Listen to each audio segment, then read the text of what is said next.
जय हिंद दोस्तों, नमस्कार। एनपीएस एकेडमी यूट्यूब चैनल में आप लोगों का स्वागत है। और आज हम लोग दोस्तों 10 अक्टूबर से महत्वपूर्ण जो करंट अफेयर क्वेश्चन है उस पर विशेष चर्चा करेंगे। क्वेश्चन नंबर दोस्तों फर्स्ट की ओर ध्यान देते हैं। क्वेश्चन नंबर हमारा फर्स्ट है। आपको पता है हाल फिलहाल में नॉर्थ इंडिया में काफ़ी परेशानियों का सामना किया जा रहा है बारिश के कारण, और जिसमें काफ़ी जान माल एग्रीकल्चर सेक्टर को नुकसान उठाना पड़ा। तो यह सवाल पूछा जा सकता है कि यह जो बारिश हुआ किस मॉनसून के कारण।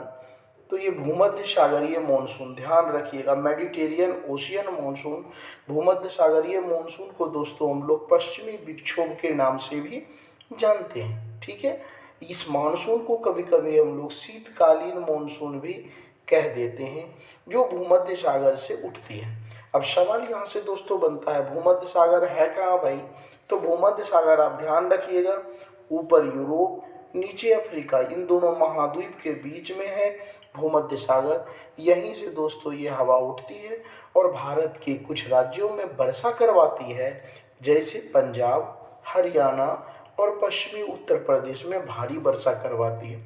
लेकिन यह समय से पहले आ चुकी है। इसका दोस्तों इंडिया में जो टाइम है वो जनवरी फरवरी है, लेकिन इससे पहले आ चुकी है, जिससे काफ़ी नुकसान झेलना पड़ रहा है। अगले सवाल की ओर दोस्तों ध्यान बढ़ाते हैं। अगला सवाल हमारा क्वेश्चन नंबर सेकेंड है।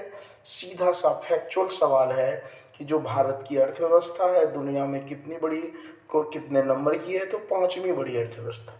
तो ये ध्यान रखिएगा, भारत की अर्थव्यवस्था कितने नंबर की है? तो 5th पोजीशन पे भारत की अर्थव्यवस्था। अगले सवाल की ओर दोस्तों ध्यान देते हैं। सवाल नंबर हमारा थर्ड है।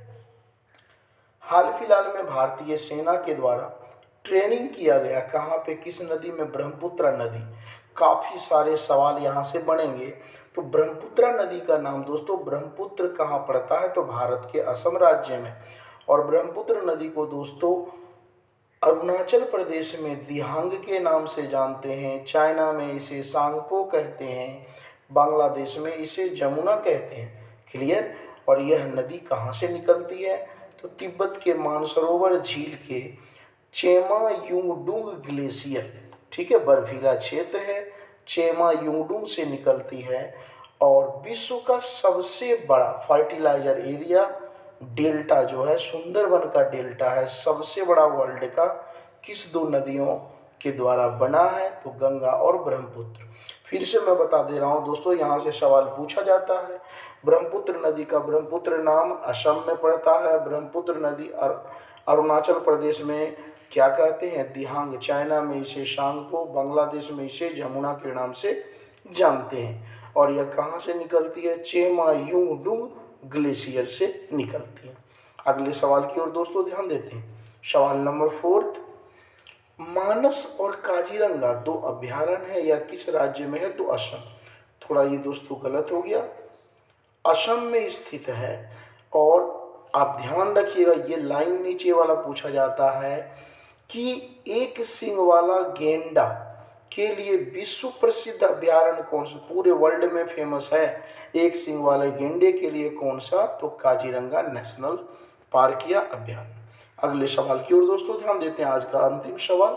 और आप लोग ज़्यादा से ज़्यादा बच्चों के पास लाइक शेयर और सब्सक्राइब करवाएं। ठीक है दोस्तों, अंतिम सवाल।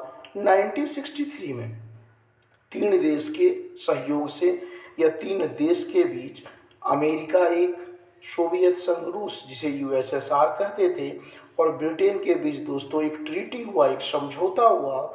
इस समझौता का नाम है LTBT, limited test ban treaty. इस समझौते में दोस्तों यह कहा गया कि जो परमाणु परीक्षण करेंगे 3 सेक्टर में नहीं कर सकते हैं, एक एयर में, दूसरा स्पेस अंतरिक्ष में, तीसरा पानी में।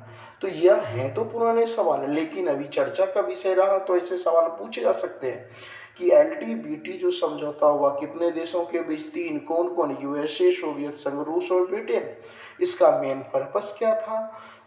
एयर में, हवा में, अंतरिक्ष में और पानी के अंदर परमाणु परीक्षण पर कंप्लीट रूप से रोक लगाई गई।